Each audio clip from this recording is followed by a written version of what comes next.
let's do a little barding. And what do we got here? Innkeeper.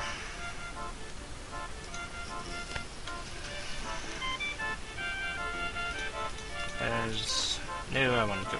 Don't want to leave. Bye. Here's the jackaboot guy. Who's this? The name is Grand Petruma. Ah, Grand Petruma.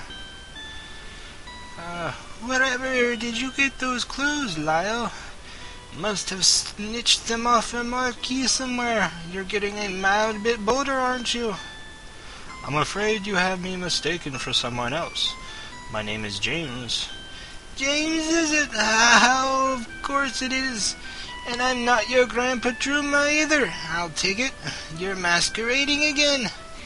This isn't like that time you ran about Malek's Cross for a month begging and chewed up soap, is it? Oh, but you made some fine sovereigns with that act. With all that foam coming out of your mouth, a body would think you had the creeping mongoose, and they'd pay a pretty coin just to have you away from them. You've always been a wily one, Lyle. Did you pinch any bread for me? Why can't you buy your own bread? Who pissed in your pot, eh? You know perfectly well what I haven't had nothing since Jack died. Unless, what are you doing with an elf boy? I don't know Don't you know they bring bad luck? They're the ones what killed Jack and are stirring up all that trouble in Sethanon. What's got into your head? Have you run mad? What trouble in Sethanon are you referring to, madame?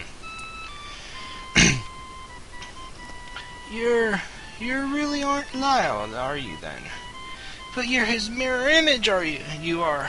How could this be unless some kind of fairy evil, isn't it? That's what it is. Some kind of fairy magic, and you finally come for me. Took Lyle's form. We aren't brothers of the dark path, miss. Please, trust us.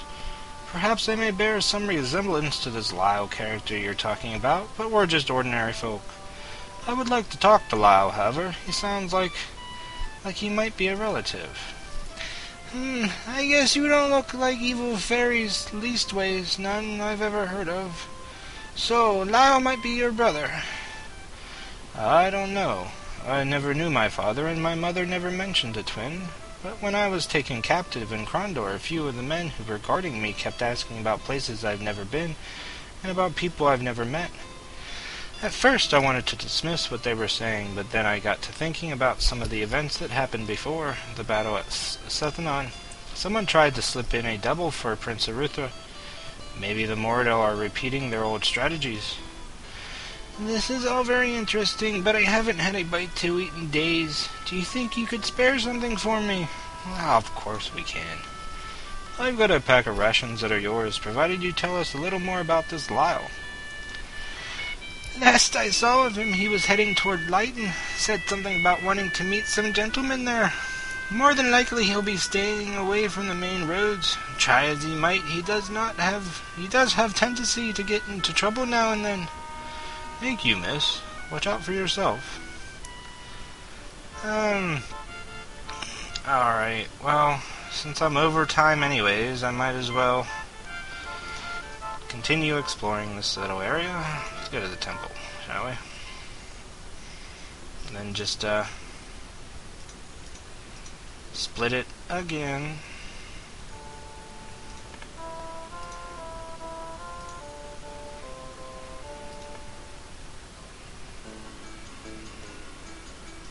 The Abbey is at your service. Abbot Graves. Welcome, gentlemen. What brings you to the Abbey Ishap? My young charge here wished to visit your famed school of nobles. I don't think he would have let us leave Malek's Cross without paying a visit.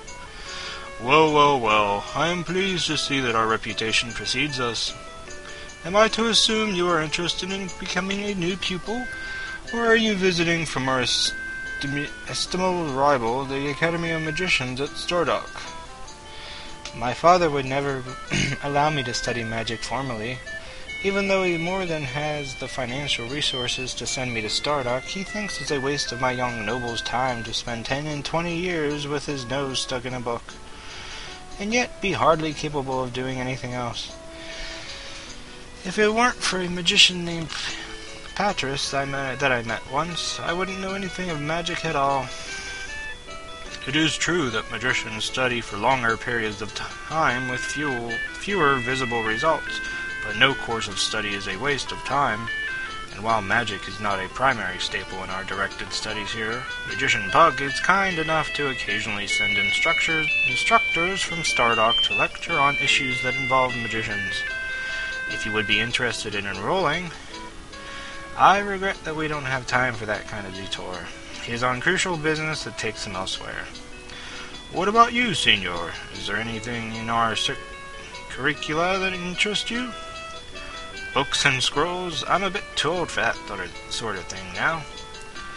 Really? How unfortunate for you. And I was preparing to offer you a chance to attend a lecture on tactics that is being taught by one of our guest instructors.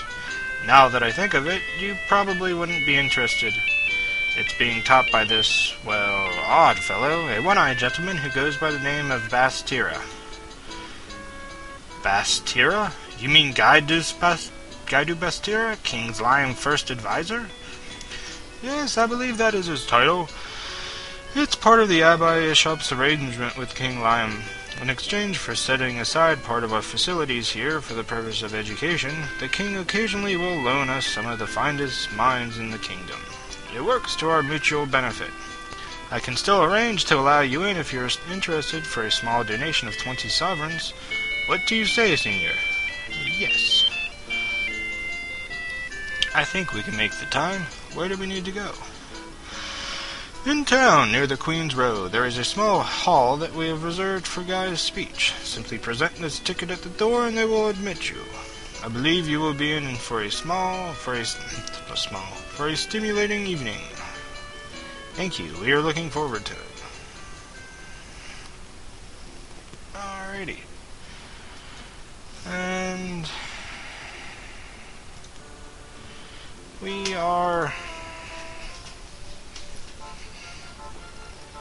could probably do more right now, but actually can't make room. Not enough room for everything, huh? I won't fit in them. Yeah, plenty of room.